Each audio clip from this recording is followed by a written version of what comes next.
کہ اگر میرے بھائی 12 ربیع الاول منانا، میں اسی اسٹائل میں کہوں گا نا جس اسٹائل میں تقریریں ہوتی ہیں 12 ربیع الاول، اگر 12 ربیع الاول کا حلوے مانڈے اور اس میں جو کچھ ہو رہا ہے، یہی ہو رہا ہے نا، ناچ رہے ہیں، گا رہے ہیں اور حلوے مانڈے بانٹ رہے ہیں، اگر یہ خیر کا کام ہوتا تو صحابہ نے ہم سے پہلے کیا ہوتا.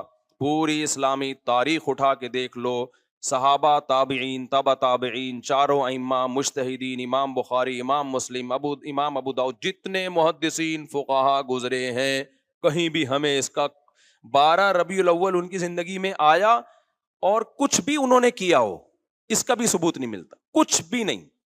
ان کی زندگی میں جو حیثیت 11 تاریخ کی تھی وہی کیسی تھی، وہی 12 کی تھی اور وہی 13 کی تھی. فقہی کتابوں میں جو اسلامک لا لکھا ہوتا ہے نا صدیوں سے، اس میں 12 تاریخ کا کوئی ایک حکم بھی الگ سے بیان نہیں کیا گیا کہ اس دن یہ کرنا زیادہ ثواب. حتیٰ کہ اس دن درود شریف کثرت سے پڑھنا بھی زیادہ ثواب نہیں ہے، عام دنوں کے جیسے ثواب ہے. جمعے کے بارے میں آتا ہے حدیث میں کہ درود شریف پڑھنے کا ثواب، صحیح حدیث صحیح ہے. ابے جمعے کے بارے میں آتا ہے کہ درود شریف پڑھنے کا ثواب جمعے کے دن عام دنوں سے زیادہ، جبکہ نبی کی پیدائش کا دن جمعہ تھا یا پیر تھا؟ پیر. لیکن ثواب کس دن زیادہ رکھا؟ جمعے کا.